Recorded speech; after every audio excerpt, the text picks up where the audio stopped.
Hello friends, అమ్మమ్మల కాలం నాటి నోరూరించే మామిడికాయ చేపల పులుసు ఈ పద్ధతిలో ఒకసారి ట్రై చేయండి. ఎలా చేసుకోవాలో చూసేద్దాం. ముందుగా మిక్సీ గిన్నెలో కట్ చేసి పెట్టుకున్న టమాటా ముక్కలు, అందులోనే అల్లం వెల్లుల్లి ముక్కలు కూడా వేసి మిక్సీ పెట్టుకొని పక్కన పెట్టుకోవాలి. స్టవ్ ఆన్ చేసి బాండీ పెట్టుకొని 4 స్పూన్లు నూనె వేసి కాగాక అందులో సన్నగా కట్ చేసి పెట్టుకున్న ఉల్లిపాయ ముక్కలు, పచ్చిమిర్చి వేసి బంగారు రంగు వచ్చే వరకు వేగనివ్వాలి. ఉల్లిపాయలు పచ్చివాసన పోయేంత వరకు బాగా ఫ్రై చేసుకోవాలి. ఒకసారి మూత పెట్టుకుంటే మనకి ఉల్లిపాయలు మెత్తబడతాయి. ఒకసారి మూత పెట్టుకున్నాం కదా, ఇప్పుడు మూత తీసుకొని చూసారా ఉల్లిపాయలు అనేవి మనకి మంచి గోల్డెన్ బ్రౌన్ కలర్ వచ్చినాయి. ఉల్లిపాయలు అనేవి బాగా ఫ్రై చేసుకోవాలి. ఉల్లిపాయలు బాగా ఫ్రై అయితేనే మనకి కర్రీ అనేది టేస్ట్ బాగుంటుంది గ్రేవీకి. ఇప్పుడు ఇందులోనే కొంచెమంత ఉప్పు, ఉల్లిపాయలు మగ్గడానికండి కొంచెమంత ఉప్పు వేసుకొని ఒక 1/2 స్పూన్ పసుపు వేసుకోవాలి. పసుపు వేసి ఒకసారి మళ్ళీ బాగా కలుపుకోవాలండి, మొత్తం అంతా కలిసేటట్టు. ఉల్లిపాయలు పసుపు ఉప్పు వేయడం వల్ల ఉల్లిపాయలు ఇంకా ఫాస్ట్గా వేగుతాయండి. ఇది ట్రిక్ మర్చిపోకండి. ఇప్పుడు ఇందులో ముందుగా మనం మిక్సీ పట్టుకున్న టమాటో ప్యూరీని వేసుకోవాలి. ఒకసారి మొత్తం అంతా బాగా కలుపుకోవాలి. టమాటో ప్యూరీ అనేది పచ్చివాసన పోయేంత వరకు కలుపుకొని నూనె పైకి తేలాలండి. ఒకసారి మూత పెట్టుకుందాం. ఇందులో ముందుగా కట్ చేసి పెట్టుకున్న మామిడికాయ ముక్కలండి. చూసారా, మామిడికాయ తక్కువ పులుపున్నా ఎక్కువ పులుపున్నా పర్లేదండి, పులుపుగా ఉంటే టేస్ట్ బాగుంటుంది. పేస్ట్ నూనెలో బాగా వేగి పచ్చివాసన పోయి నూనె పైకి తేలేంత వరకు మీడియం ఫ్లేమ్లో 3-4 నిమిషాలు బాగా వేగనివ్వాలి. చూసారా నూనె ఎలా పైకి తేలిందో. నూనె అనేది బాగా పైకి తేలితే మనకి మసాలా అనేది బాగా ఉడుకుతున్నట్టు అనమాట. అది టేస్ట్ బాగుంటుందండి.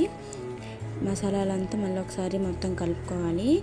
సింపుల్గానే మసాలా వేసుకున్నామండి, మరీ అంత ఎక్కువ ఉండదు, కానీ టేస్ట్ మాత్రం రిచ్గా ఉంటుంది. మసాలా బాగా వేగింది కదా, ఇప్పుడు ఇందులో కొంచెం అంతా గరం మసాలా వేసుకుందాము. ఇంకా ఇందులో చేపల మసాలా కూడా యాడ్ చేసుకొని 1 స్పూన్ కొంచెం ఎక్కువ కారం పడుతుంది, ఒక 2 స్పూన్స్ కారం వేసుకోవాలి. వేసి బాగా కలుపుకోండి మసాలాలు మొత్తం అంతా. మసాలా అంతా బాగా కలిపిన తర్వాత ఇందులోనే చేప ముక్కలు పెట్టుకోవాలి. మసాలాలో మొత్తం అన్నీ ఇదే విధంగా మసాలాలో పెట్టుకోవాలి. చేపలంతా మసాలాకి చేపలు మొత్తం అంటించేటట్టు కలుపుకోవాలి అండి. చూసారా, ఇలా పెట్టుకున్న తర్వాత మసాలాని కిందకి పైకి ఒకసారి కలుపుకోవాలి.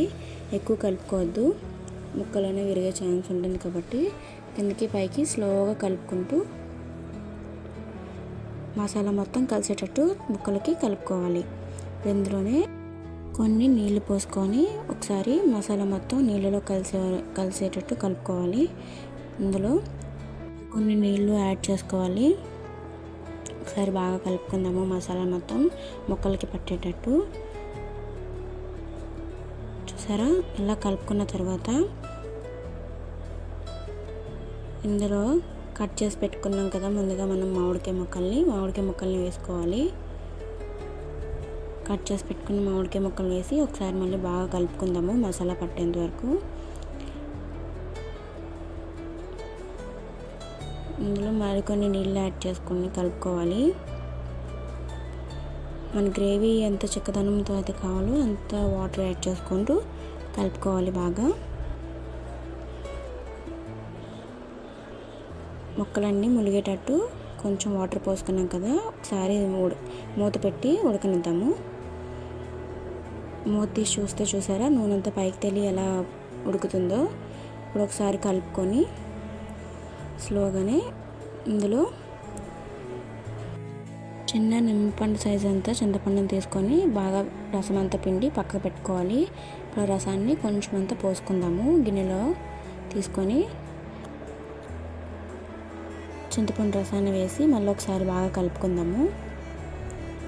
మామిడికాయ ముక్కలు వేసుకున్నాం కదండి, కాబట్టి పులుపు చూసుకొని మనం వేసుకుందాము. మళ్ళీ ఒకసారి కలిపి ముక్కలన్నీ ములిగేటట్టు మూత పెట్టుకుందాము. మూత తీసి చూసారా పులుసు అంతా ఎట్లా మరుగుతుందో. ఇలాగా నూనె పైకి తేలేంత వరకు మరిగించుకోవాలి. పులుసు బాగా మరిగింది కదా, చివరగా కొత్తిమీర చల్లుకొని దించేయండి. అంతే, మామిడికాయ చేపల పులుసు రెడీ. పులుసు చాలా రిచ్గా కమ్మగా ఉంటుంది. మీరు కూడా ఈ పద్ధతిలో తప్పకుండా ట్రై చేయండి. వీడియో నచ్చితే లైక్ చేయండి, సబ్స్క్రైబ్ చేసుకోండి. Thank you for watching.